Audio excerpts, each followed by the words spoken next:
Assalamualaikum warahmatullahi wabarakatuh. Balik lagi bersama saya di Tarekat Al-Mahdi ya. Yang inti ajarannya adalah melanggar Al-Quran dan hadis akan menciptakan masalah. Ya balik lagi, kaidah khusus ya. Di Tarekat Al-Mahdi itu ada tiga. Yang pertama berhubungan dengan makan minum ya. Sebisa mungkin yang halal. Yang kedua berhubungan dengan kemaluan ya atau pernikahan ya begitu. Dan yang ketiga adalah pengelolaan harta atau fikih mamalah. Oke, saat ini kita akan bahas tentang harta ya. Nah, sekarang ini banyak kemiskinan yang merajalela. Lalu bagaimana pandangan Tarekat Al-Mahdi mengenai hal itu? Tarekat Al-Mahdi memandang bahwa kemiskinan itu berasal dari pelanggaran ya. Pelanggaran kita yang tidak melakukan hal-hal sesuai syariat. Dalam hal ini adalah fikih muamalah. Jadi, jika ada orang yang punya masalah, misalnya punya masalah utang yang besar gitu, misalnya miliaran gitu, itu sudah pasti ada pelanggaran. Ya, misalnya pelanggaran melakukan judi misalnya melakukan judi atau riba, ataupun melakukan produk-produk lain yang haram, misalnya kripto, pinjaman ke bank, dan lain-lain. Ya karena kalau misalnya kita tidak melanggar ya, misalnya hanya menganggur gitu ya, menganggur berutang ke warung, itu nggak mungkin sampai miliaran tuh nggak mungkin. Ya karena mungkin kalau udah utang sejuta pun nggak akan ngasih utang kan warung gitu misalnya.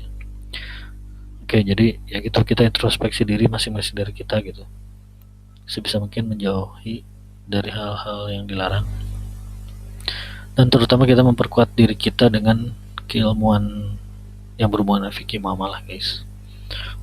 Buku yang bagus untuk teman-teman bisa baca adalah buku dari karya Erwandi Tarmizi, yaitu Harta Haram Muamalat Kontemporer.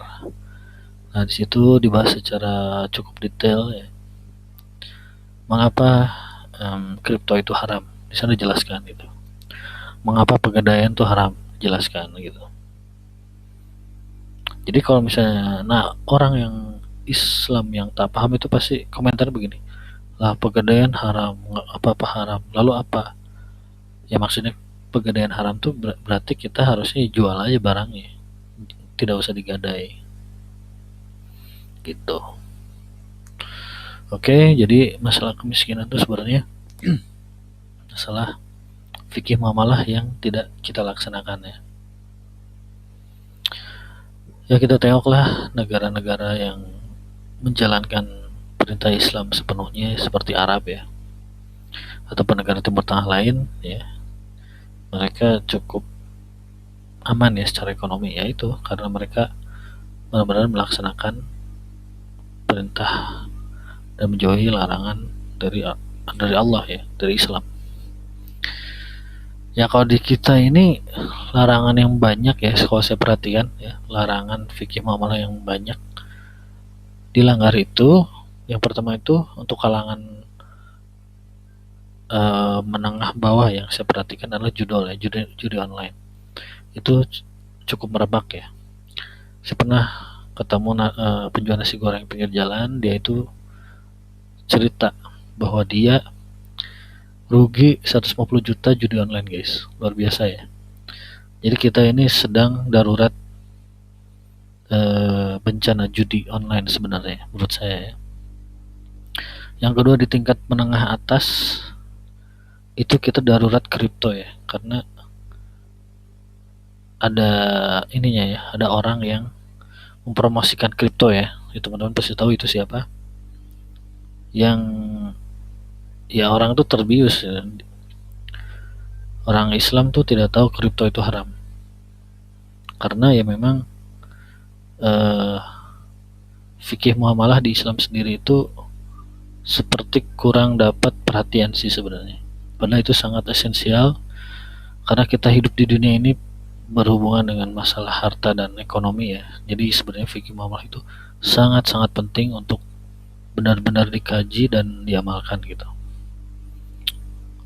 Ya oke gitu aja guys. Kesimpulannya, jika berhubungan dengan harta ya, entah itu harta yang akan kita dapatkan ataupun kita akan mengeluarkan harta kita, kita harus jeli cek dari sisi fikih muamalahnya apakah aman atau tidak gitu. Kalau aman, silakan teman-teman jalankan.